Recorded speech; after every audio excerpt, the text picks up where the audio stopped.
এই হচ্ছে সুভাষ সরোবর লেক। চারিদিকে গাছগাছালিতে ভর্তি। আপনারা দেখতেই পাচ্ছেন খুব সুন্দরভাবে সাজানো, চারিদিকে গাছগাছালিতে ভর্তি। বাঁধানো রাস্তা, হেঁটে যাওয়ার জন্য খুব সুন্দর।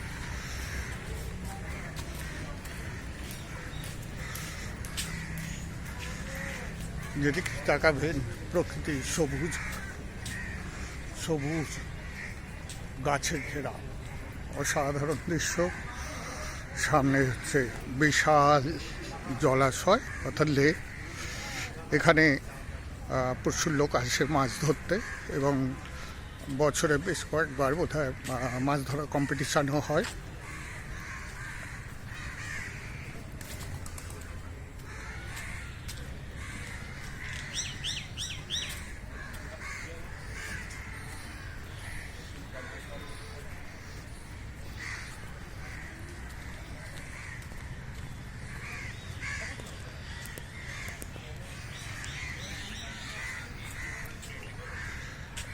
এই লেকটি খোলা থাকে ভোর 5টা থেকে সন্ধে 7টা অবধি। আপনি আসতে পারবেন শিয়ালদা স্টেশন থেকে অটো করে। বেলেঘাটার লেক বললে সবাই আপনাকে অটোওয়ালা নামিয়ে দেবে।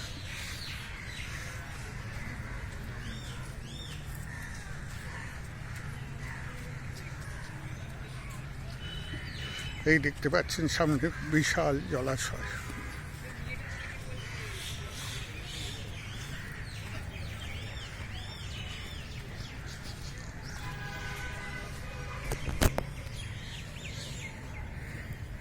এই হচ্ছে সেই লেক অর্থাৎ সুভাষ সরোবর লেক।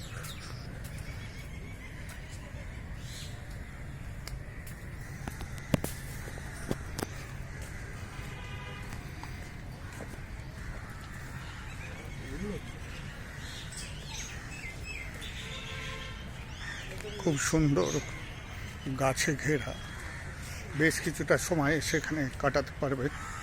বাড়িতে বাচ্চা থাকলে বাচ্চাদের সাথে নিয়ে আসতে পারেন।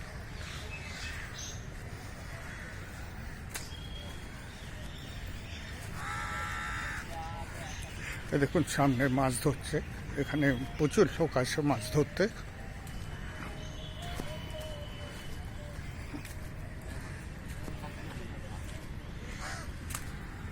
কি একটা ধরা পড়লো? এখনো পড়েনি? হবে বলেছে। হবে? হ্যাঁ হবে বলেছে। কটার থেকে আছেন? হ্যাঁ কটার থেকে করছেন? সকাল থেকে। সকাল থেকে এখন একটা ওঠেনি চালে? যা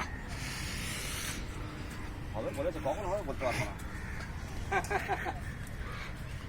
দাদা মাছ ধরছেন, সকাল থেকে এসছে, এখন অবধি একটা মাছ ধরা পড়েনি। চেষ্টা করে যাচ্ছেন উনি আপ্রাণ।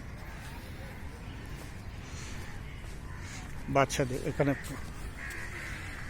বাচ্চাদের প্রচুর খেলার জায়গা।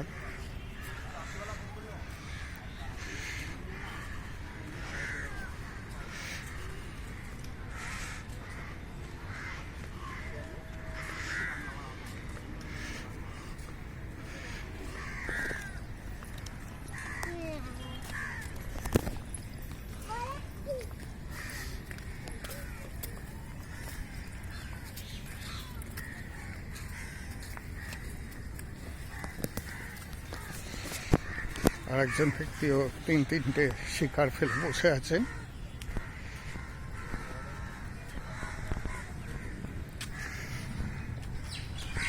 গাছের তলায় বসার জায়গা খুব সুন্দর করে বানানো আছে।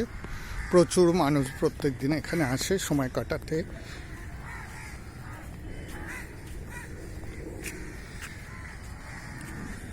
খুব সুন্দর পরিবেশ, শান্ত শিষ্ট পরিবেশ। বেশ কিছুটা সময় এখানে এসে কাটাতে পারেন, ভীষণ ভালো লাগবে। শীতের দিনে এলে খুব ভালো, এখন যেহেতু বর্ষাকাল, শীতের দিনটা আসবেন। তবে বর্ষাকালে একটা মজা আছে, বর্ষাকালে কিন্তু প্রকৃতি খুব সবুজ থাকে, যেদিকে তাকাবেন প্রকৃতি সবুজ।